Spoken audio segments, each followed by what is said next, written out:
This is Bobby C. reporting from the Knicks Training Center in Greenburgh, New York. With some fresh faces and a new coach in place, there is renewed optimism as the Knicks open training camp this week.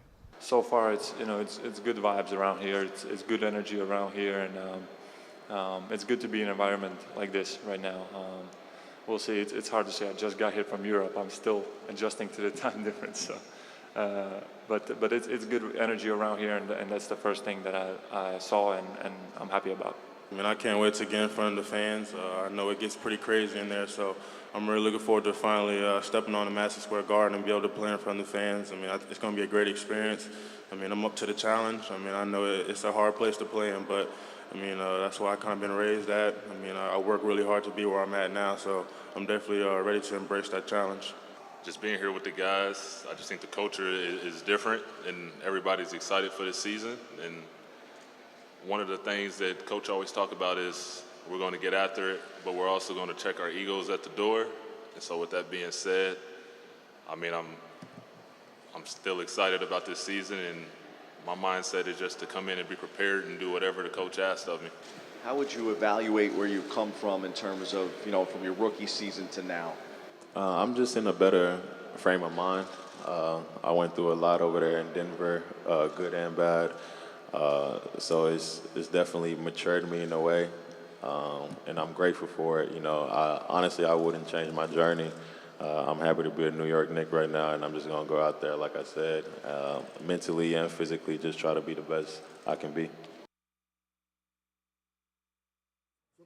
Training camps wrap this weekend. The Knicks will hold an open practice at Madison Square Garden on Saturday. They'll take on Washington in their first preseason action on Monday. The Brooklyn Nets get rolling in the preseason against the Knicks at home next Wednesday night. It's great to have hoops back in the fold.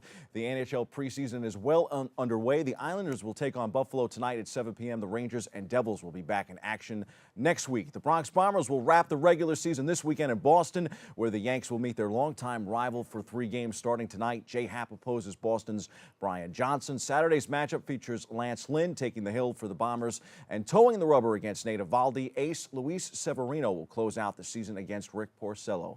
Expect the Yanks to name Happ as the wild card game starter. That is next Wednesday night, likely in the Bronx against surging Oakland. We caught up with the Yanks last weekend during their final homestand. Here's more.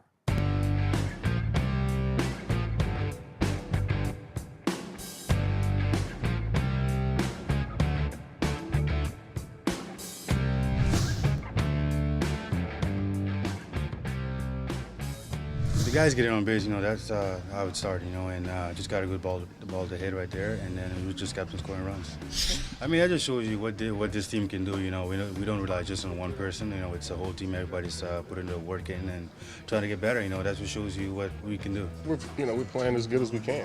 Like I said, we just got AJ back, and he's a huge part of our lineup. Obviously, one of the best players in baseball. So we had Didi down for 10 days. Sanchez getting back. So, like I said, the more we play together. As a whole unit, I think we'll just, start to get better and better. Obviously, our lineup, top to bottom, is one of the best, and being able to shuffle guys in and out. Gardy got to start, Hicks is leading off. It just shows you how versatile this team is. Across town, the Mets will close out the regular season at home against Miami this weekend. The action is highlighted by the return of Captain David Wright. Wright will start Saturday in what is likely his final game as a Met. He was activated this week. Our Bronx Net cameras will be in the building Saturday night for Mr. Met's final start. The Mets don't have October to look forward to, but they should have an NL Cy Young to look forward to. Ace Jacob deGrom, in my mind, did what I suggested in the C-List a couple of weeks ago, and that's go out and finish the season strong. deGrom's 10-9 record may not portray his dominance on this season, but MLB on TBS analyst Ron Darling, a former Met hurler himself, believes his 1.70 ERA will be the stat that gets him his first Cy Young Award. Both Doc Gooden and myself agree deGrom has been the best pitcher in baseball this season. Gooden at one time was the best in the game as well. The nod from a former Cy Young winner and another Met great should help deGrom's cause. On the gridiron, the New York Football Giants locked up their first win of the season last Sunday. The G-men took down the Texans in Houston 27-22. Sharp performance for Eli Manning and the Giants offense. They'll need more of the same this Sunday against New Orleans. At home, the Giants welcome Drew Brees and the Saints to the Meadowlands. Kickoff at MetLife Stadium is 4:25 p.m. The Jets will be in Jacksonville Sunday. That game kicks at 1 p.m. The L.A. Rams improved to 4-0 last night. The Rams won 38-31, downing Minnesota on Thursday Night Football. Formula One's Lewis Hamilton, who won the Singapore GP, is gearing up for the Russian GP on September 30th. Hamilton sure looks like he's poised to win the F1 crown this year. NASCAR will be in Charlotte this weekend. IndyCar, of course, wrapped the season last week. IndyCar champion Scott Dixon drops a film about his life this coming week. Born Racer looks like a must-see. Dixon is now a 5-time IndyCar champ. We are also a week away from Khabib and McGregor in the highly anticipated showdown in the UFC. It also looks like we will see John Jones returning to the octagon, likely sometime in December. He is rumored for Jones-Gustafsson, too. Those are the headlines. We hit the C-list for a note on X Factors.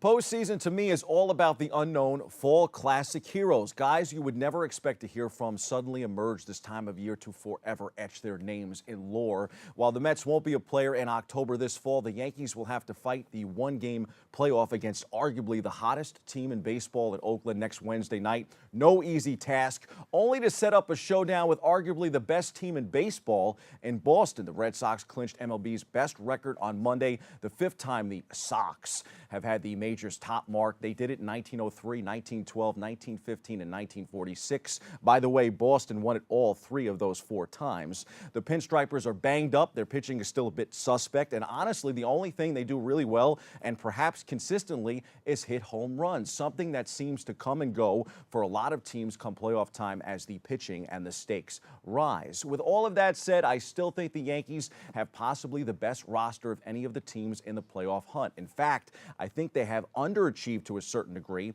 So many of their stars coming into the season have been anything but, and that includes Gary Sanchez and Greg Bird. Nonetheless, the depth of the Yankees roster has them right behind Boston, and general manager Brian Cashman has pushed all of the right buttons when it comes to finding guys to plug the holes. To me, the Yankees could be in the thick of things come October because of one guy, and that's first baseman Luke Voit. He is Oakland hot of late. Voit in his past 9 games has 5 dingers, 13 RBIs, 10 runs, and a .429 batting average. He also has a 1.417 OPS. Sick numbers. Voit has been an X factor to close out this season. His energy is infectious, and I think he and the Yankees could be dangerous this October. How do you feel about the Yanks' chances? Hit me up at The Voice, Bobby C., and share your thoughts. That's your sports. We'll see you next time.